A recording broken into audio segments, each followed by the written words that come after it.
India's External Affairs Minister S. Jaishankar, who is on a 3-day visit to the UAE, addressed the inaugural session of Raisina Middle East in Abu Dhabi on Tuesday. In his keynote address, Dr. Jaishankar emphasized the deep impact the region has had on India. वो असल में तो वो जो राइजीना middle east dialogue के लिए गए हैं. That's how India is helping United Arab Emirates to go more global. वो कैसे? That's where they are working and thinking. इस तरह काम कर रहे हैं वो इस तरह काम कर रहे हैं कि उन्होंने दुबई को, अबू धाबी को अपने पीछे लगाया हुआ है कि आए हम आपके लिए. The history of India and the Middle East are inextricably linked. Whether it is commerce or connectivity, ideas and beliefs or customs and traditions, we have actually seen an interplay over centuries. एक बड़ी ही जबरदस्त opportunity मिल गई है India को कि वो global कर लिया, वो ग्लोबल ले गए हैं अपनी कॉन्फ्रेंस को. वैसे भी उनके तमाम इवेंट्स ग्लोबली हुआ करते हैं. ये ना मिडल ईस्ट टेक ओवर है, भारत का मिडल ईस्ट टेक ओवर है ये, बल्कि मैं तो कहूंगी भारत का मुस्लिम उम्मा टेक ओवर है ये. डिफरेंट किस्म के बिजनेसेस के ऊपर बात हो रही होती है और इस वक्त भी यही हुआ है कि एक बार फिर डॉक्टर जयशंकर और उनके साथ साथ कई दूसरे जो हम देख रहे हैं कि यूएई के साथ कई तरह की जो है वो बातचीत चल रही है. अब डॉक्टर जयशंकर जब वो बात करते हैं, वहां पे पहुंचे हैं, तो वो क्या बात कर रहे हैं? वो कह रहे हैं जी देखिए, उन्होंने किस चीज का जिक्र किया है? उन्होंने बाब्स हिंदू मंदिर का जिक्र किया है कि हमारे और अबू धाबी के साथ क्या ताल्लुकात है, प्लूरलिज्म, हार्मनी, टॉलरेंस. और उन्होंने अबू धाबी को ये बताया कि हमारे एजुकेशनल इंस्टीट्यूशंस यहाँ पे हैं. अरब कंट्रीज ही नहीं सिर्फ, बल्कि भारत का इस्लामिक कंट्रीज टेक ओवर है ये. आप देखिए, आप यानी देख लें, आप जितने भी इस्लामिक कंट्रीज है इस वक्त इंडिया के इन कंट्रीज के साथ कितने कमाल के ताल्लुकात हैं, कितने ज़बरदस्त रिलेशंस हैं. जय हिंद दोस्तों, पाकिस्तानी रिएक्शन वीडियो में स्वागत. दोस्तों, हमारे विदेश मंत्री रवि एस जयशंकर साहब यूएई पहुँचे. अबू धाबी में जाकर उन्होंने रायसीना डायलॉग मीटिंग को ज्वाइन किया और इसमें बिजनेस व्यापार के बारे में चर्चा होती है. पाकिस्तानी मीडिया पर चर्चा कर रहे कि हमें नहीं बुलाया, लेकिन विदेश मंत्री को बुलाया है. हर साल ये भारत में होता था रायसीना डायलॉग, लेकिन इस बार अबू धाबी में की गई है. ये टॉप शो जो रईस मुस्लिम देश हैं उनके साथ की जाती है. पाकिस्तान इसमें आता नहीं है. पाकिस्तान तो टॉप पर है, लेकिन भीख मांगने पर पाकिस्तानी मीडिया पर चर्चा कर रहे हैं कि हमारे इस्लामिक भाई थे लेकिन हमें नहीं बुलाया, भारत को बुलाया है. लेकिन ये जो टॉप रईस देश हैं उनके लिए है ये रायसीना डायलॉग, जो भारत में होते थे हर साल, लेकिन इस बार यूएई में अबू धाबी में हो रहे हैं. कि डॉक्टर जयशंकर वहाँ से निकले दिल्ली से और जाके कल अपना रिपब्लिक डे उन्होंने अबू धाबी में भी मनाया. और साथ में उन्होंने वो असल में तो वो जो राइजीना मिडल ईस्ट डायलॉग के लिए गए हैं. That's how India is helping United Arab Emirates to be go more global. वो कैसे? देखें, डॉक्टर जयशंकर को इस चीज़ की समझ लग गई. क्या समझ लगी उनको? डॉक्टर जयशंकर को ये समझ लगी कि भाई हम हर साल रायजीना डायलॉग जो है वो कराते हैं हम दिल्ली के अंदर. अगर हम इस दफ़ा रायजीना डायलॉग जो है वो कराएंगे अबू धाबी के अंदर, तो किसको फ़ायदा होगा? पैसे कौन देगा? इंडिया. होटल किसके इस्तेमाल होंगे? अबू धाबी के. डॉलर किधर जाएगा? Abu Dhabi. गेस्ट किधर आएंगे? Abu Dhabi. इंडियंस कहाँ ट्रैवल करेंगे? Abu Dhabi. समझ रहे हैं आप बात को?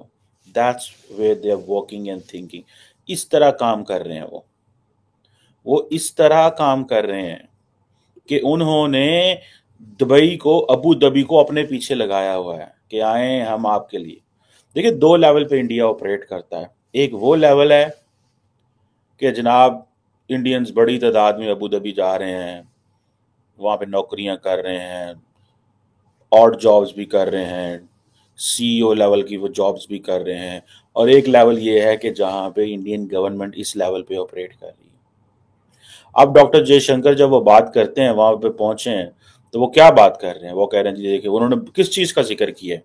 उन्होंने बाब्स हिंदू मंदिर का जिक्र किया है कि हमारे और अबू धाबी के साथ क्या ताल्लुकात है, प्लूरलिज्म, हार्मनी, टॉलरेंस। और उन्होंने अबू धाबी को ये बताया कि हमारे एजुकेशनल इंस्टीट्यूशंस यहाँ पे हैं।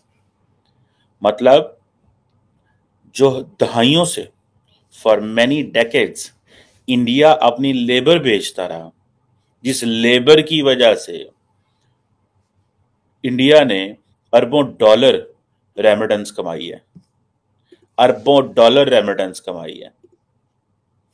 लेकिन ये अब वो नेक्स्ट लेवल पे जा चुके हैं।